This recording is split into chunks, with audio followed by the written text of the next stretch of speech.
Hello everyone. Welcome to this exciting lecture series on electrochemistry. In today's lecture, we are going to study about electrochemical and electrolytic cells. So, let us dive into the fascinating topic of electrolytic and electrochemical cells, which are key devices in the field of electrochemistry. First of all, electrochemistry is a branch of chemistry that specifically studies how electrical energy and chemical reactions interact. Two fundamental devices here are electrolytic cells and electrochemical or galvanic cells. In this slide, we are focusing on electrolytic cells. Electrolytic cells are used when we want to force a non-spontaneous reaction to occur. Okay. This means that the reaction would not happen on its own without help. So we supply that help using an external power source such as a battery. We can see from here. Okay. The cell includes two electrodes, the anode where oxidation happens and the cathode where reduction takes place. And these electrodes are placed in an electrolytic solution that contains free moving ions. When we apply an electric current, the ions in an electrolyte starts to migrate. Cations, which are the positive ions, move toward the cathode to generate electrons, okay, and they are reduced. Anions, which are negatively charged, move toward the anode to lose electron, that is the oxidation process. This setup is commonly used in processes like electroplating, electrolysis of water, and metal refining, where we want to break down compounds or deposit metals using the electricity. So, electrolytic cells are powerful tools to carry out chemical changes that would not happen on their own. Okay.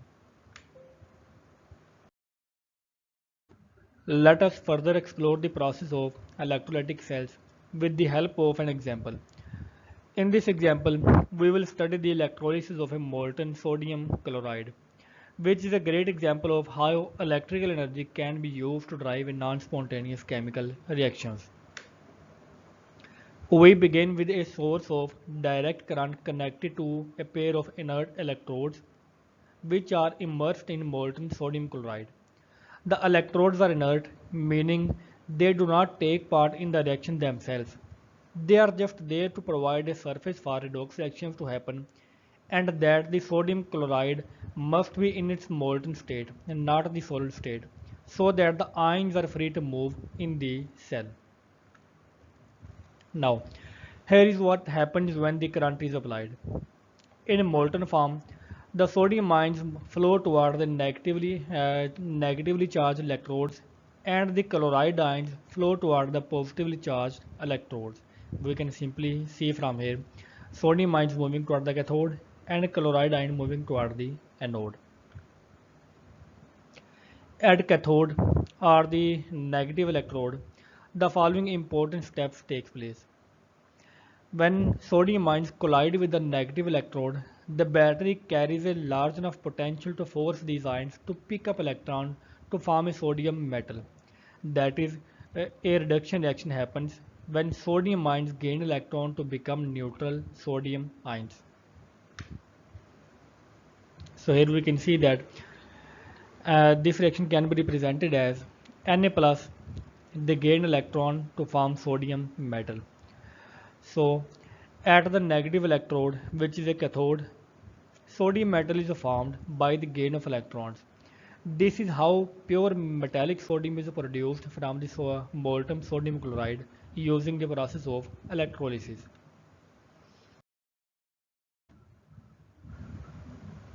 Now, and now that we have seen the negative electrode, let us move to the positive electrode known as the anode. As the electrolysis continues, chloride ions that collide with the positive electrode are oxidized to give a chlorine gas, Cl2 gas, which bubbles off at this electrode. This is a classic oxidation reaction where each chloride ion loses an electron. The electrons are pulled away by the power source and the two chloride ions combine to form a single molecule of chlorine gas. The half equation for this oxidation reaction is that at the positive electrode, two chloride ions they give up their two electrons and form a Cl2 gas which bubbles out of the cell. So we are seeing the loss of electrons here, and due to loss of electron, oxidation happens at the anode. And now, putting both half reactions together, let us consider what is happening overall. The net effect of passing an electric current through the molten sodium chloride in the cell is to decompose sodium chloride into its elements, which are the sodium metal and the chlorine gas. Okay. It is a clear demonstration of how electrolysis can break down a compound into its element by using electrical energy.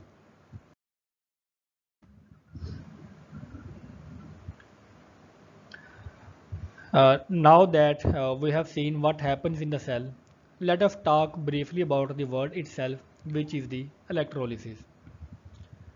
The example given above explains why the process is called electrolysis. The name electrolysis is not just a random name. It actually tells us something about the process. The suffix lysis comes from the Greek stem meaning to loosen or split up. And that is exactly what we are doing here, splitting up a compound, as we have seen in the previous example. So, when we say electrolysis, we literally mean splitting with the electricity. That is the beauty of it. Okay, electrolysis uses an electric current to split a compound into its respective element. As we can see here, in this case, we are taking molten sodium chloride and using electrical energy to break it down into liquid sodium metal and gaseous chlorine. Here we can see that we obtained liquid sodium metal here and the chlorine gas here. This process is a clean, elegant process that transforms a stable compound into its pure elemental compounds.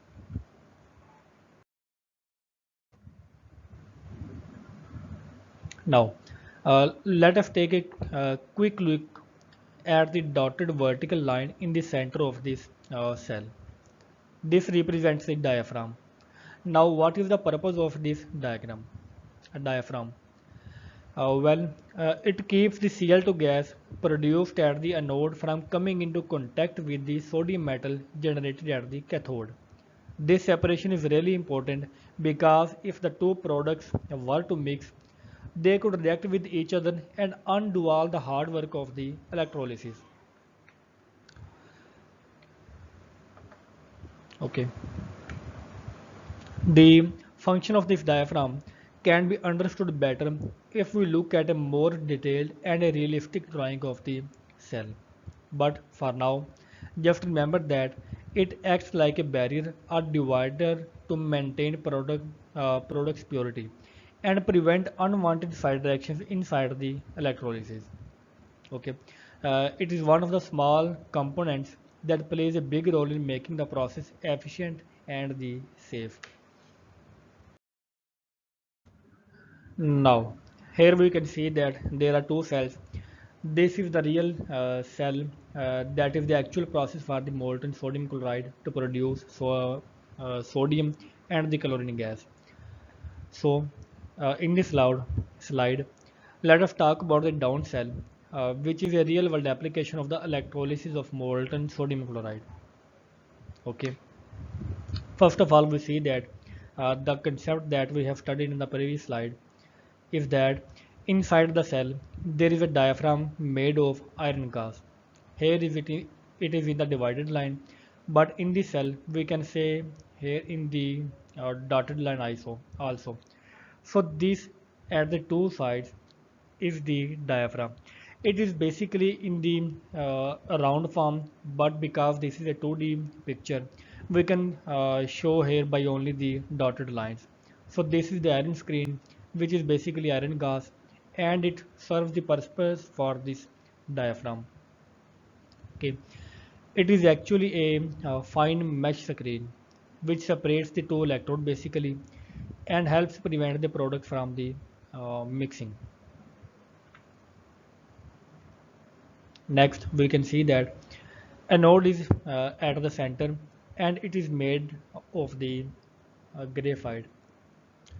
Also, at the sides, we can see these two things. These are the cathodes, okay, both of these.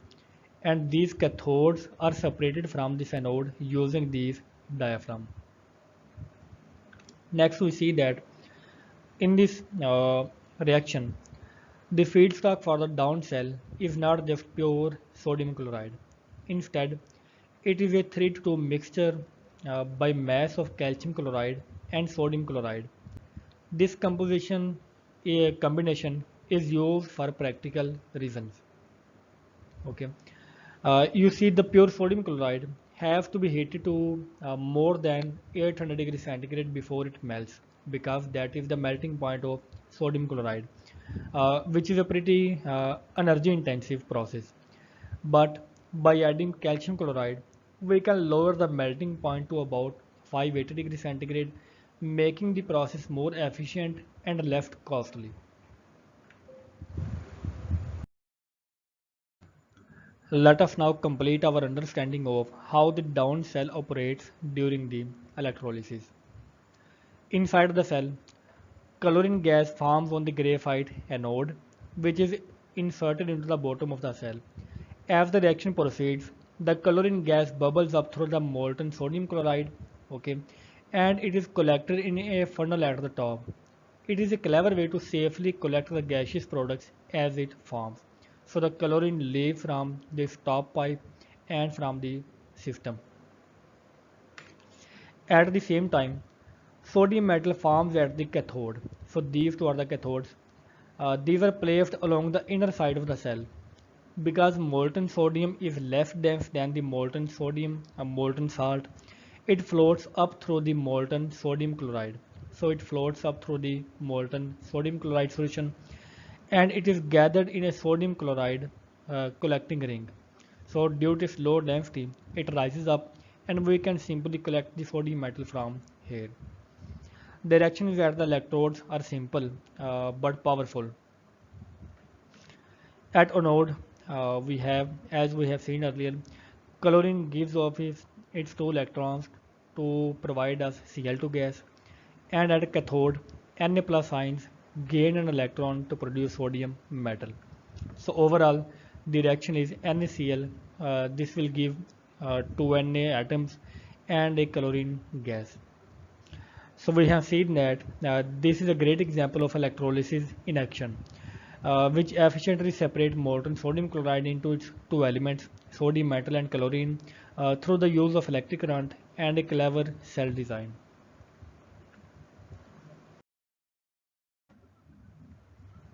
So we have studied and understand the electrolytic cell. Now we are going to study about the electrochemical cell, which is the second type of our cell. So, what is an electrochemical cell? Electrochemical cell, such as galvanic cell or voltaic cell, are devices that generate electrical energy from spontaneous chemical reactions. These are the reverse of what we see in the electrolysis and electrolytic cells. They basically convert chemical energy into electrical energy by using a redox reaction. In the process, electrons flow from the anode, where oxidation takes place, to the cathode, where reduction takes place. And this flow of electron is what gives us the electricity. Okay, it is this clever manipulation of redox reactions that powers everything from simple batteries to large scale energy systems that we see around ourselves. So in the coming slides we will study in detail about the electrochemical cells.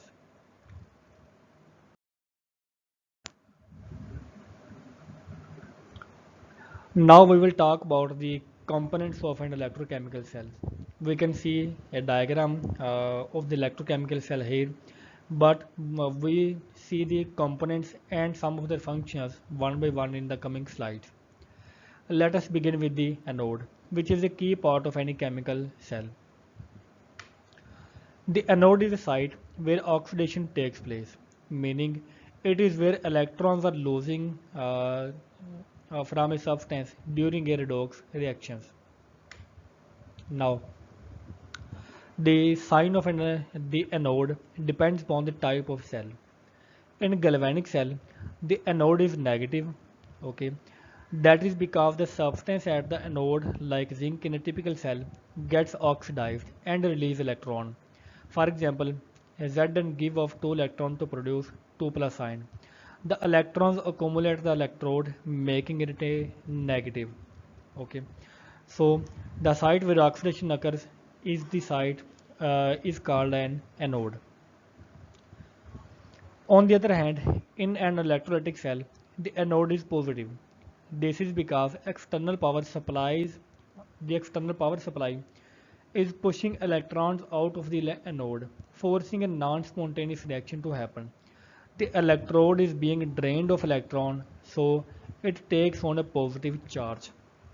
Also, a reduction happens on the anode in an electrolytic cell.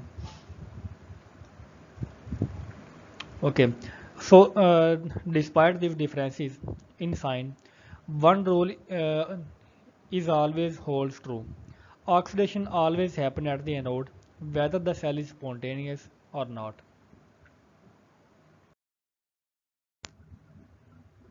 Next, we will see about the cathode. The cathode is a site of reduction, which means it is where the gain of electron happens. In other words, chemical species such as metal ions accept electron at this electrode and undergo reduction. In galvanic cell, the cathode is positive because it receives electron that flows spontaneously through the external circuit from the anode. This positive charge attracts the ions that gain electrons. In contrast, in an electrolytic cell, the cathode is negative. This is because the reaction is non-spontaneous and is driven by an external power source that forces electrons toward the cathode. A good example of the reduction reaction at the cathode is given here. Cu2 plus ions, they gain 2 electrons to form solid copper metal, and this reaction happens at the cathode.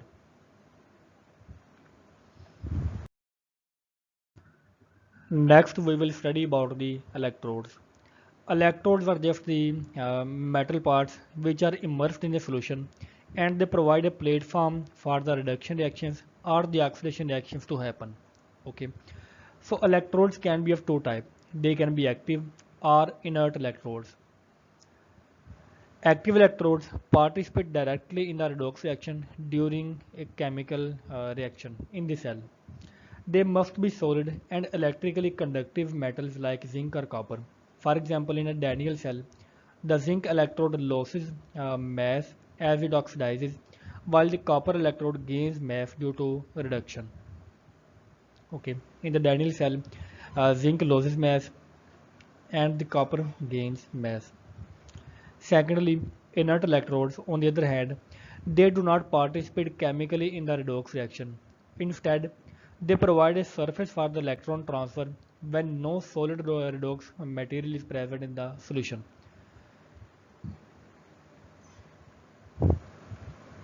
Okay. Common examples of the inert electrodes include platinum and graphite. These are often used in systems such as hydrogen electrodes, H2 gas, or iron redox couples like Fe3 plus and Fe2 minus, where the redox species are in the solution.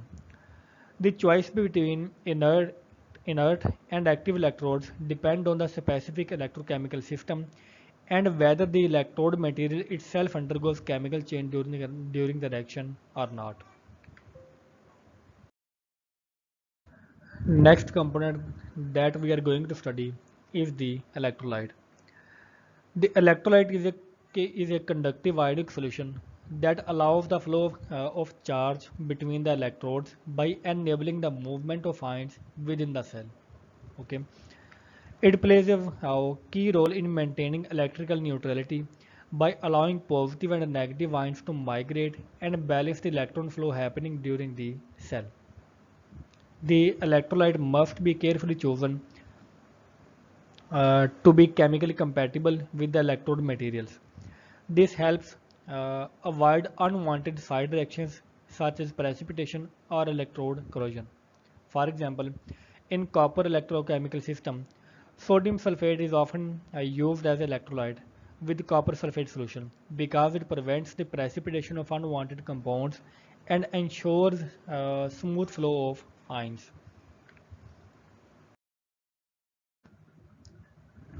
Next, we will study about the external circuit. So external circuit is just a potentiometer which receives the power from the cell. It can be any resistance or our light source. Okay, the thing that we want to run. It can be anything. But also, the external circuit provides a pathway for the electrons to move from the anode to the cathode. Okay, the electrons travel from here to here through this potentiometer or the external circuit, which completes the electrical connection between two electrodes also.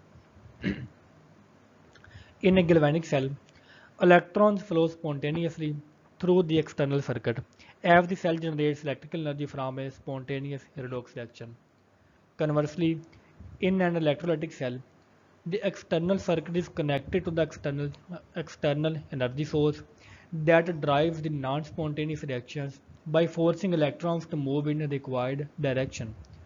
This external circuit is essential for allowing the redox reactions to occur by enabling continuous electron flow and is typically connected by wires and sometimes include a load or measuring devices.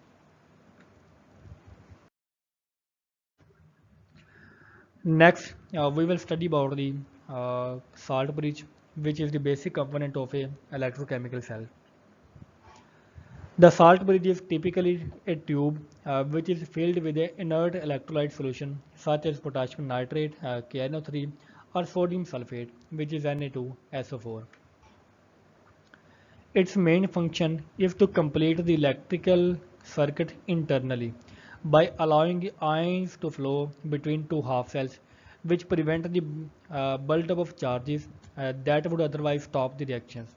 If there were no salt bridge, some of the ions, for example, Zn2 plus ions, they will accumulate here, and the other charges, for example, K plus ion or NO3 minus charges, they will build up here.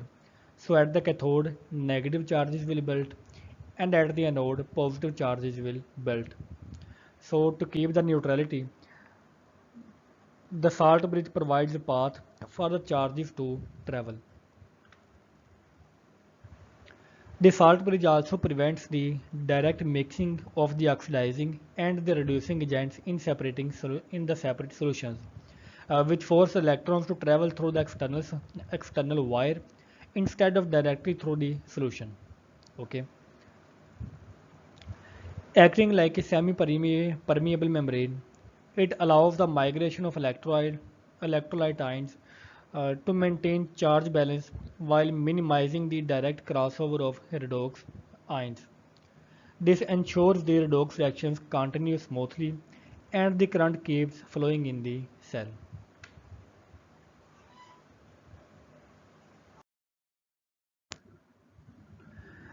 And now we will look into a typical example of electrochemical cell, which is a Daniell cell.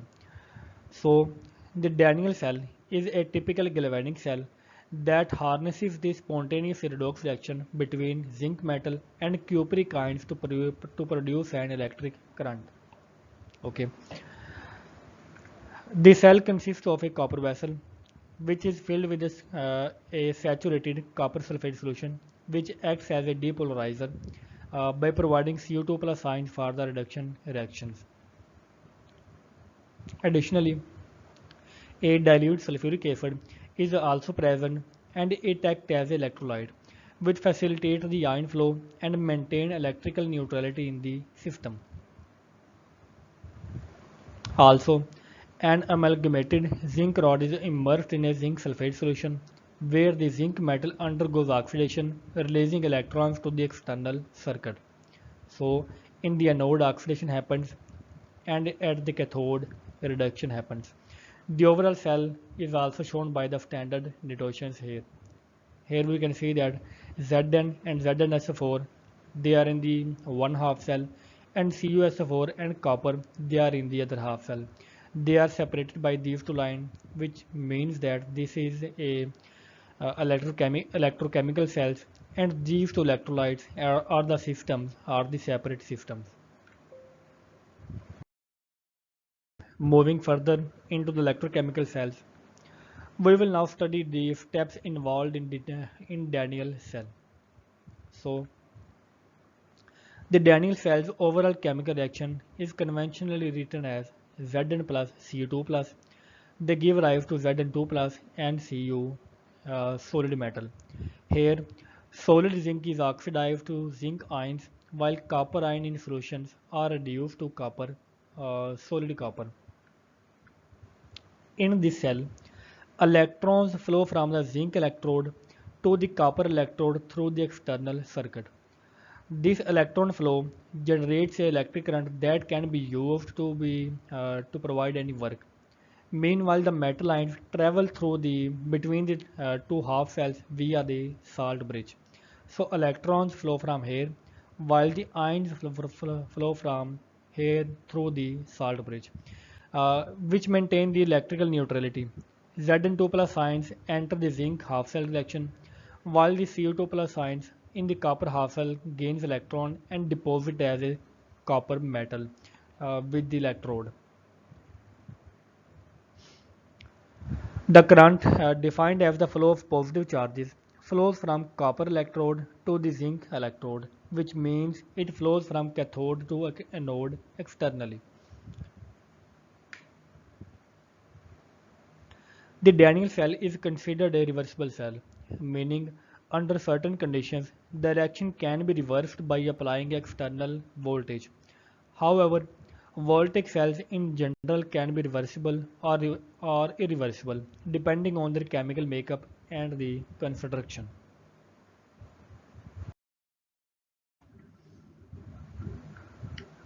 Next, we will look into the chemical reactions. The electrochemical process in the Daniell cell occur at the two electrodes through separate redox half reactions. At a node, zinc undergoes oxidation, losing electrons and entering the solution as Zn2 plus ion. This is represented by the half cell reaction, which is shown here. The anode is thus the site of electron release and is the source of electrons for the external circuit. At the cathode, copper ions from the CuSO4 solution gains electron and are reduced to solid copper. The reduction half cell reaction is given here. Okay. It is important to note that the positively charged copper ions are attracted to the cathode, which is negatively charged in terms of electron accumulation, not the electrostatic charges. This movement results from the overall reduction in the chemical potential energy during the redox reaction, but not the electrostatic attraction alone. So, copper ions move to the copper electrode not just because of electrostatic attraction alone, but also due to the reduction in the potential energy. The overall reaction can be written as Zn plus Cu2 plus. They give rise to Zn2 plus and copper solid metal.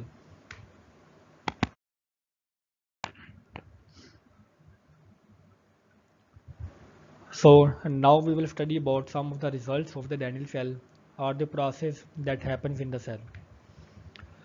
As the Daniell cell operates, zinc atoms at the anode lose electron and dissolve into the solution as Zn2 plus ion, which leads to the gradual corrosion of the zinc electrode. Simultaneously, copper ions in the copper sulfate solution gains electron at the cathode and are deposited as a solid copper, resulting in the accumulation of copper metal at the positive electrode.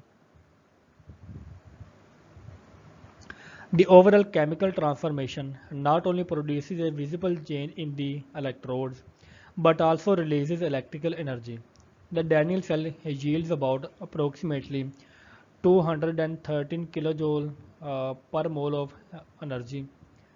per mole of zinc ionized. So this one energy is released with 1 mole of ionization of the or oxidation of the zinc. This significant energy output is attributed to the weaker metallic bonding in the zinc compared to copper. Because zinc atoms require less energy to release electrons and enter the solution, the reaction proceeds spontaneously and efficiently in terms of energy conservation.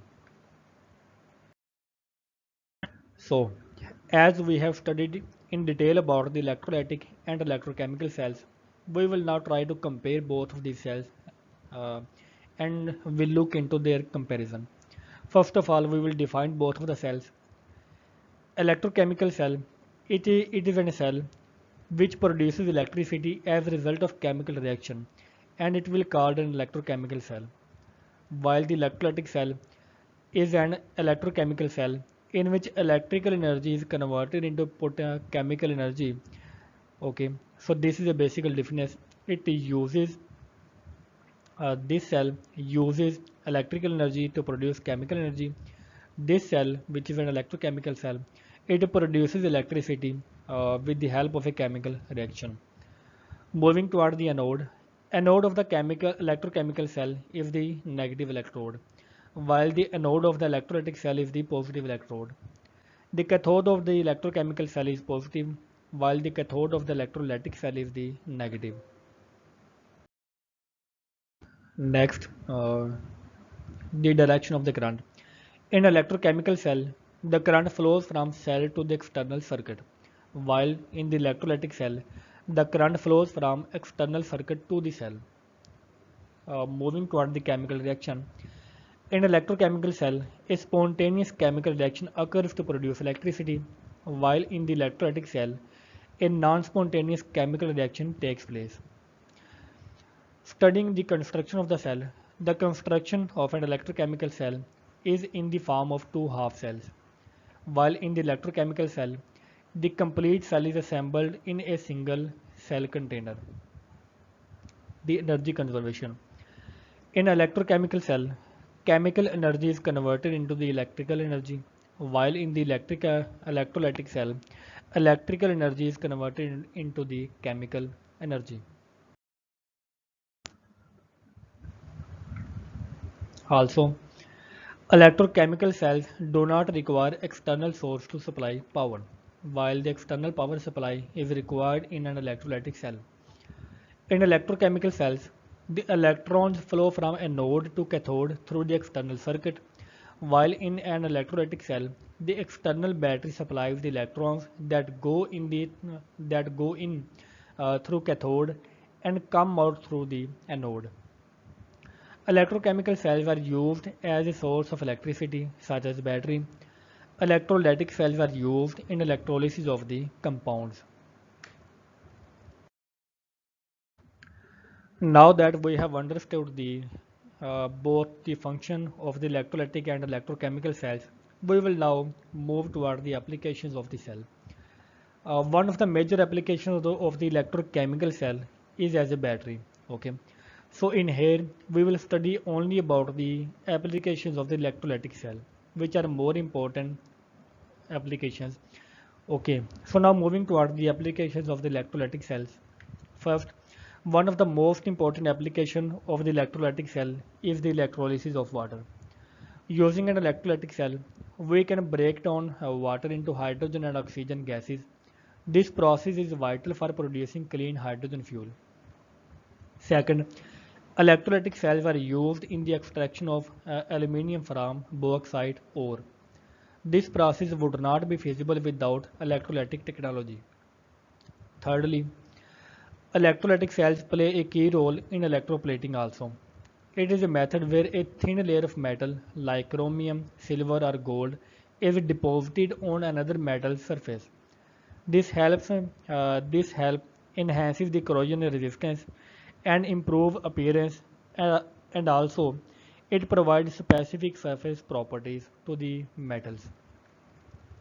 Fourthly, they are also employed in electro refining, which is the purification of non-ferrous metals such as copper, nickel, and lead. The impure metal is refined by depositing pure metal onto the cathode.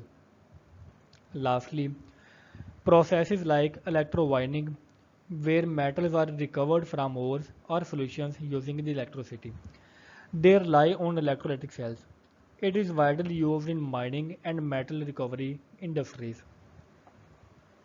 These versatile applications make electrolytic cells not just an academic topic, but a key player in the industrial chemistry and sustainable technologies. So, that is the end of our lecture. Thank you very much.